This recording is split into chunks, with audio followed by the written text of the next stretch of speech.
And what's up, everybody? Welcome back to the channel. It is your friend Cheap Ludes. Good morning. We got some new content in NBA 2K23 My Team. Okay, let's discuss it. I know everyone wants me to talk about one specific aspect of the new content, but that's going to be in a separate video. You know, when they update a card specifically because of you and no one else, you kind of want to talk about it ad nauseum in your own specific video. So we're going to talk about that different. Look, we got Flight School Turbo Packs. Hooray. I'll be honest, this is better than Super Packs. That I can say confidently. Is it still good? No. No, I would say it's not still good. The reason I say that is just because there's so many cards, or so many players, I should say, that deserve updated or new cards that aren't going to get them because they keep doing this with Tuesday packs. Like, my question is to you, 2K. Why don't you just put out a Tuesday pack with like 4 players in it? We've seen you do this many times over the years, right? And then on Wednesday, right, where there's nothing else, you put out these either super packs or like these turbos, or you put them out on Monday, right? That way you still are able to shovel these bad boys out. Then there's at least something new on Tuesday. A few more cards, nothing crazy to ruin collector level, but just like 4 more cards, you know, some random guys. Either way, the pack odds are similar to the stellar packs. I opened a couple. I actually recorded, I say that with air quotes because I never hit record, a video right before this. So, you know, it's cool. I opened 2 of them. I got absolutely nothing. I got, who is it? Who's the amethyst? That Juan Toscano? Who is he? Juan Toscano Anderson, or did he drop the Anderson? I'm just confused about that. I just need that clarified in the comments. Please get to that. The odds are better, I guess. I mean, I wouldn't have known. I opened 2 packs. I got no card from the set, and then I got Juan Toscano. At least he was auctionable, I guess, but he's like 1800 MT, so it really didn't matter. If you want to get Tatum or Zion, I mean, I guess, but I don't know. I don't really think there's any point to open these. I didn't open these because I don't care about anyone in the set specifically. Like, Iguodala will be cheaper, Jason Richardson will be cheaper, like, Tatum and Zion will probably be cheaper, but, like, it doesn't really matter at the end of the day. The important thing to note here is next Tuesday, it's very likely they drop the Eclipse packs as Tuesday packs with the turbo odds. It's very, very likely that that happens, and I'm sure people are going to rip them. We're all going to hate on the Flight School ID. We're all going to hate, oh, this is so lazy on 2K. Oh, this is trash. This is trash, blah, blah, blah, blah, blah. Oh, so lazy. Wait till next week when the Eclipse packs come back with the turbo odds. I swear to God, the same people that are screaming about how lame this is are going to be ripping packs for content trying to get Yao Ming. Okay, that's all I'm going to say about that. Now, I do want to clarify something. I have not been quite as negative towards 2K this year, mainly due to apathy reasons. You can only screech into the ether about things that you have absolutely no control over for so long until you just get burnt out, to be completely honest. It's better to go with a more constructive criticism aspect of it than it is to just screech about how this is trash, right? I wanted to address that because I get comments all the time about how I don't yell at 2K enough. I'm trying to be more constructive, more adult about it. Like, you know what I mean? It's called grown up. Okay. Anyways, whatever. I don't really care too much about this. It's not for me, so it is what it is. We're getting some new content Friday that's going to be hopefully the turbo odds. I'm hoping the stellar odds are here to stay. This kind of solidifies that maybe they are, so that's good. We also got some new stuff. We got Andrew Bogut, just like whatever. I feel like there was a lot of people who were a little more deserving than Andrew Bogut, but that's just me. The challenges overall aren't that hard. They seem like kind of a pain. I don't really feel like doing them, but I'm going to do them anyway because I'm a little pain piggy. I'm a little 2K pain piggy, and apparently I like these things. I don't know, man. He kind of sucks, you know, but he's just another takeover player on the road to Ray Allen, which we'll get in 2 days. We'll see how good Ray Allen is. I still don't think he's going to be like a top shooting guard, but I could be wrong. They could juice him to the moon. It's just, we'll see if they actually do that. We also got some Evos. Very interesting. We'll start the Season 2 ones. We got Sam Cassell with his big alien head. Like, he's got an Evo. That's cool. He goes up to an Amethyst. Is he really that good? No. Is it kind of okay? Because then, like, if you evo them, you get a better card to use for like Timberwolves based challenges, like, you know, in the spotlight sims if you're doing them or just in general. Yeah, and that's kind of how I look at these evos. Like, I look at these evos from like a team building perspective, right? I'm like, cool, whatever, dude. Give these old cards evos. That way, when I have to run like 13 Timberwolves players, like I have a slightly better option. But are they worth doing it or like evoing them for any other reason besides that? No, absolutely not. In addition to that, Dan Issel has one, so that's what's up. I guess if you're a big Dan Issel guy, like that's kind of cool, I suppose. He's 6'9", like he's okay. I was hoping he got like an actual like updated card though.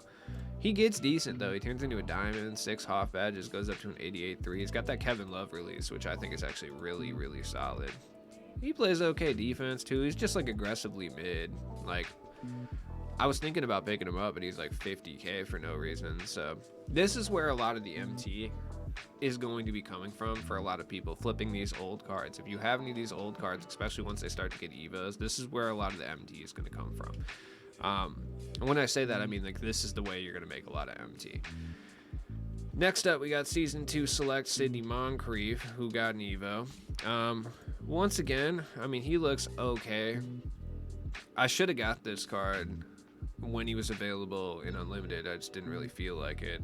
I mean, then again, he's not like the greatest card in the world. The Malachi Flynn release is okay. I mean, he's got okay defensive tendencies. Steal animations are still there, but I mean, I'm assuming he requires steals to kind of proceed in the Evo process, which is not really that chill.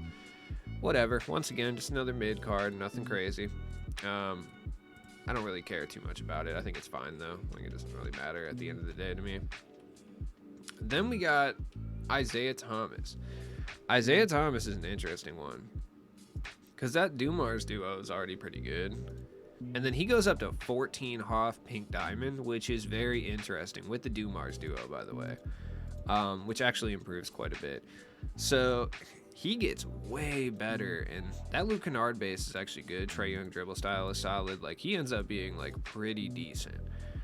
Now, is it worth like the kind of high price tag to lock him in for this? Not really, but at the same time, like, it's kind of fun. By the way, if you have any of these old cards, especially the ones that lock in for like IT, definitely sell those while you have a chance, because like a lot of them are going for more MT than you would expect, especially like a Daryl Dawkins. He's going for like 20, about 18k. That's what's up. I'll probably just put him up anyway. I don't really care about collector level. Mo Lucas is going for quite a bit. You know, you can make some good MT on these, so I'll probably sell these right now, to be honest. Like, if I can get 18,000 for Daryl Dawkins, like, I'm gonna do that. If I can get, let's see, 16, 17 for him, I'm gonna do it. If I can get this MT for Udonis, I'll take 8,000 MT for Udonis Haslam. I really don't care about collector level, as you guys can see. So it's kind of one of those things where if I can make MT off this stuff, I'm gonna do it. And this is what I meant when this is where a lot of the new MT is gonna come from, being that they've like kind of neutered pack odds to a certain extent. Like, a lot of newer MT is gonna come from flipping these old cards for when they increase in value. So it's worth like taking some maybe perspective kind of swings on some cards. You know what I mean? I forgot how much Mo Lucas is going for already. Like, if you know that, or think, or even suspect that a card might get an Evo at some point and they're like a lock-in, it's worth taking like a little swing on maybe picking up some of those cards when they're on the low. Like, Mo Lucas just the other day was like 6k. Like, now he's 16k. Now, if he actually sells for that is a whole different ball game, but you know, that's kind of what we're dealing with here. So you can make some MT doing this. I've had a theory for a while that Mikal Bridges is going to get an Evo. So I've held on to most of the cards except for Jerry Sloan, who I was kind of desperate and needed to sell for 40k, which I regret doing.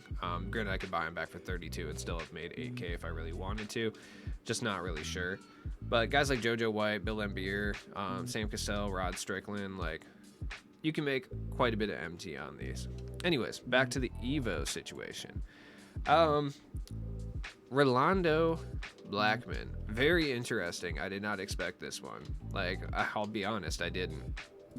Like, I like that they're going back and Evoing these old cards, by the way. Some people hate these.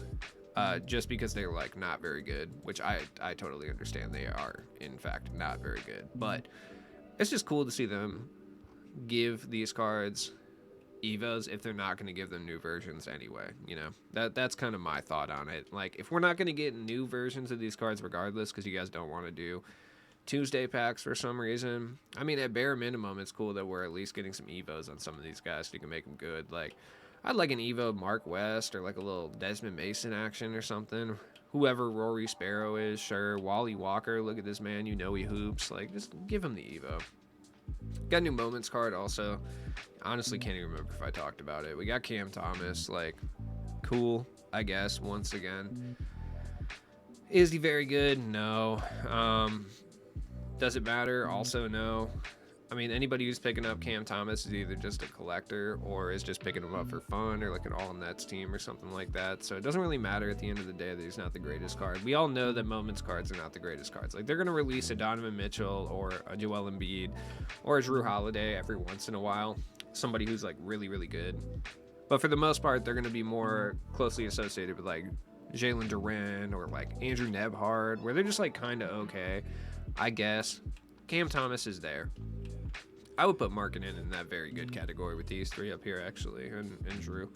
Cam Thomas is okay, though. I mean, whatever. I picked him up just because I like moments cards. The only one I haven't picked up yet is Zubac, because I don't want to spend 125 tokens on Zubac, because he's, like, really trash. But, and Royce O'Neal, just because I keep forgetting he exists. But whatever. I mean, it's cool, I suppose. I just don't really care all that much about the moments cards, like I said. If they're good, sweet. If they're not, I'll still pick them up. So, as always, it's been your boy Cheap Lids, and I will see you guys later. Peace.